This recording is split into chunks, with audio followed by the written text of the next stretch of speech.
Merhabalar, kanalımıza hoş geldiniz. Bu videomuzda çok farklı bir teknikle karşınızdayız. Çarpana dokuma. Çarpana dokuma eskiden Anadolu'nun dört bir yanında dokuması yapılan bir teknikti. Fakat şimdi bu el sanatlarımız unutulmaya yüz tutmuş bir teknik olduğu için hem de bir arkadaşımızın talebi üzerine bu videoyu çekme ihtiyacı duyduk. Şimdi bu çarpana dokuma kartlarla yapılan bir dokumadır arkadaşlar. Kartlarla hazır kartlar da temin edebilirsiniz. Satılıyor hazır olarak. Fakat hazır olarak temin edemeyen arkadaşlar için mukavva kartonundan nasıl hazırlandığını onu anlatayım. Mukavva kartonumuzun ebatları 8'e 8 arkadaşlar. Ve kenarlarını, tabii ben diğerlerini bu şekilde hazırladım. Hazırlama aşamalarını şu şekilde göstereyim size. Şu köşelerini biraz yuvarlatıyoruz. Kavis veriyoruz.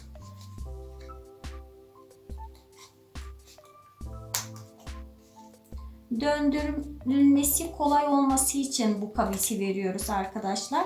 Yoksa kare şeklinde bırakırsanız dokuma esnasında biraz ellerinizi incitebilir. Şimdi bu şekilde kenarlarına kavis verdikten sonra şöyle bir delgeçle deliyoruz. Tam delgecin sonuna kadar verdim. Bu şekilde. Bunu da aynı şekilde.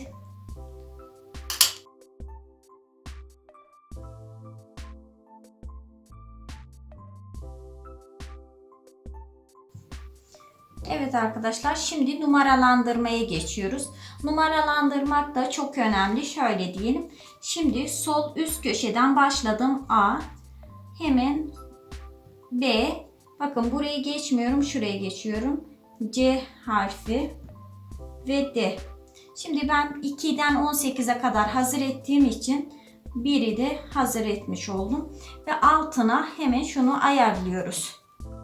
Ben zaten diğer kartlarımı hazırladım arkadaşlar. Sizin bu kartları nasıl kestiğimi, nasıl hazırladığımı, nasıl deldiğimi, nasıl harflendirdiğimi görebilmeniz için bir tanesini üzerinde uygulamalı olarak size şu anda gösterdim. Evet arkadaşlar, şimdi size desen tablosundan bahsedeyim. Desen tablomuz bu arkadaşlar. Önceden hazırladım ve bu desene göre dokumamızı yaptığımızda bu şekilde bir dokuma örneği ortaya çıkmış olacak. Şimdi desen tablomuzda A, B, C ve D var. Bunun ne anlama geldiğini de şöyle göstereyim. Kartımızın üzerinde A, B, C, D olan yerler. 18 sayımız var. 18 sayısı da 18 tane kartımızın olduğunun göstergesi. Şimdi hangi deliğe hangi renk geçirilecek onu anlatayım size. Şimdi bir numaralı kart. Evet arkadaşlar, A olan deliğe kırmızı renk geçecek. B'ye de kırmızı, C'ye de kırmızı, D'ye de kırmızı. Burada 2 numaralı kart. 2 numaralı karta da ABCD'ye de mavi istiyor. 3 numaralı kartımız ABCD de sarı istiyor. Şimdi 4 numaralı kartı alıyorum. Arkadaşlar şurada 4 numaralı kart A noktasına sarı, B noktasına da sarı, C noktasına sarı, fakat D noktasına mavi ip geçirilecek. Bu desen tablosuna bakarak hangi karta, hangi deliğe, hangi renk geçirileceğini görmüş oluyoruz. Şimdi iplerimizi hazırlayalım. Arkadaşlar sarı rengimizden şimdi kaç tane karemiz varsa o kadar ip keseceğiz. Ben saydım, 20 tane sarı karemiz var. Demek ki 20 tane ip kesmiş olacağız. Şimdi hemen sarı ipimi şunun etrafında, kartonun etrafına dolayacağım. Sizler herhangi bir masa veya sandalye etrafında hani ölçünüzü nasıl istiyorsanız ona göre ayarlayıp ölçünüzü alabilirsiniz. Sadece burada önemli olan hangi renkten kaç tane ipimizin olması gerektiği. Kareleri sayıyoruz, ona göre ipimizi ayarlayıp kesiyoruz. Şimdi 1, 2, 3, 20 tane bu şekilde yapıyoruz. Evet arkadaşlar, 20 tane doladım. Şimdi şöyle iki tarafı da 20 olarak saymıyoruz. Şu üst kısmında 20 tane ipim var. Ve kesiyoruz. Kesilmesi gereken kısımda düğüm atılan ilk başlangıç yerim burası. Onun için buradan düğüm olan yerden kesimimi de yapıyorum. Bunu şimdi bir kenara beklemeye alıyoruz arkadaşlar. Şimdi sıra geldi mavi ipimize. Mavi kutucuklarımız da 24 adet. Şimdi 24 tane aynı şekilde mavi ipimizden dolayıp ve aynı şekilde kesimimizi yapıyoruz.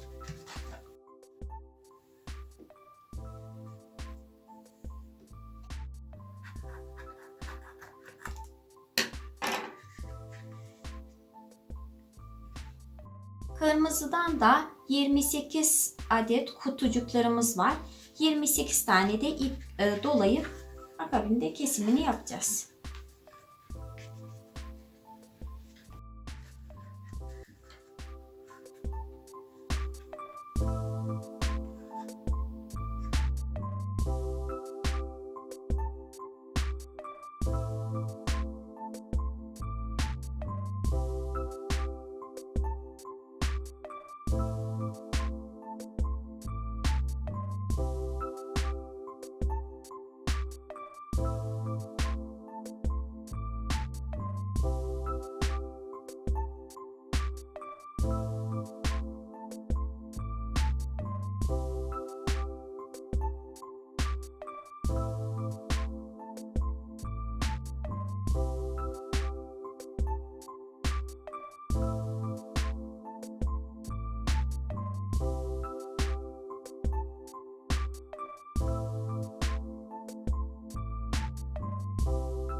Evet arkadaşlar, gördüğünüz gibi kartlarımıza iplerimizi olması gerektiği gibi desen tablosundaki gibi taktık ve düzenlemesini de ayarladık. Burada dikkat etmeniz gereken püf noktalarından biri de ipimizin pamuklu olmasına ve kullanılacak iplerin aynı kalınlıkta olmasına dikkat edin. Nedeni de daha muntazam iş çıkarabilmek için. Şimdi arkadaşlar şu kısmı belimize bir kemer takıp bu kısmı o kemere bağlıyoruz. Şu diğer ucunu da herhangi bir yere sabitleyip o şekilde dokumaya geçeceğiz. Tabi dokumaya geçerken bir de atkı ipine ihtiyacımız olacak. Bu şekilde küçük bir ip hazırlayıp atkı ipi olarak kullanabilirsiniz. Şimdi biz bu aşamayı yaptıktan sonra bu kısmı bir yere sabitleyip bu kısmı da belimize bağladıktan sonra dokumaya geçebiliriz. Evet arkadaşlar, gördüğünüz gibi ben düzeneğimi kurdum. Herhangi bir tezgah olmasına gerek yok. Tezgah olmadan da kendi imkanlarınızla çarpana dokumayı yapabilirsiniz. Gördüğünüz gibi bu ucunu ben belime bir kemer bağlayıp ucunu da o kemere sabitledim.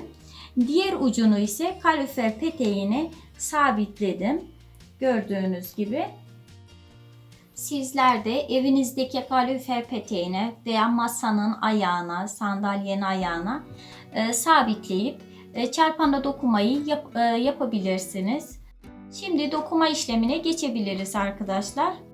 Öncelikle atkı ipimizi herhangi bir çözgü ipine bağlıyoruz. Evet. Şimdi artık başlayabiliriz. Arkadaşlar burada kartların hepsini birlikte çeviriyoruz ve biraz aralıklı bırakıyoruz ki aralarında ipler rahat dönebilsin.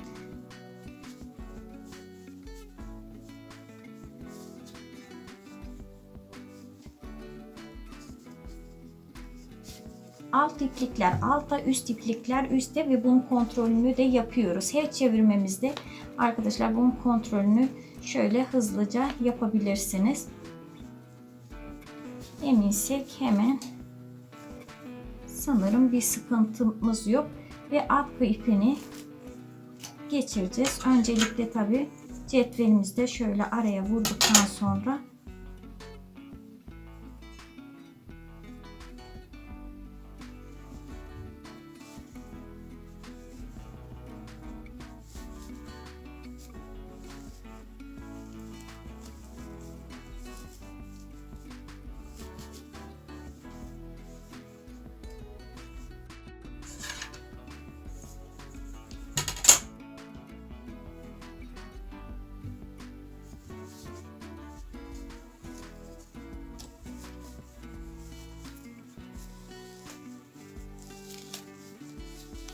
arkadaşlar buradaki başka bir püf noktayı da şöyle diyeyim. Kontrolünü yaparken tüm kartlar döndü mü dönmedi mi şu şekilde. Örneğin buraya baktığımda C harfimiz mi var? C. Hepsinde bakın burada B var. Örneğin bu fazla dönmüş oldu. Hemen onu bakın hemen hatayı düzeltiyorum. Diğerine geçiyorum. C. Kartları tek tek bu şekilde inceliyoruz. Evet, kontrolümüzü ara ara yapalım arkadaşlar bunu yaparken. Tekrardan her kartları çevirmemizde atkı ipini aralardan karşıdan karşıya geçiriyoruz.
Evet arkadaşlar, gördüğünüz gibi desenimiz bu şekilde ortaya çıkıyor. Burası tersi. Şimdi size düzünü göstereyim. Bu kısımda düzü. Bu şekilde hep ileriye kartları çevirirsek gördüğünüz gibi bu şekilde akortu devam eden bir desen ortaya çıkmış olacak. Sizler de arzu ederseniz hep ileriye çevirebilirsiniz kartlarınızı. Bu şekilde deseni ortaya çıkarabilirsiniz. İsterseniz geri de yapabilirsiniz. 2 geri 2 ileri de, o sizin tercihiniz ve hep farklı çevirdikçe farklı desen ortaya çıkacaktır. Arkadaşlar, yapacağınız bu çarpana dokumayı kullanacağınız alana göre değişiklik gösterir. Örneğin kemer olarak kullanacaksanız aynı teknikle dokumaya devam edersiniz. Fakat anahtarlık olacaksa bu kadar yapmanız yeterli olacak. Başka ne olabilir? Bileklik olabilir, çanta sapı olabilir. Kullanım alanına göre değişiklik gösterir. Yani teknik kısmını vermiş olduk. İnşallah bu videomuz faydalı olmuştur. Başka bir videomuzda buluşmak dileğiyle. Hoşça kalın.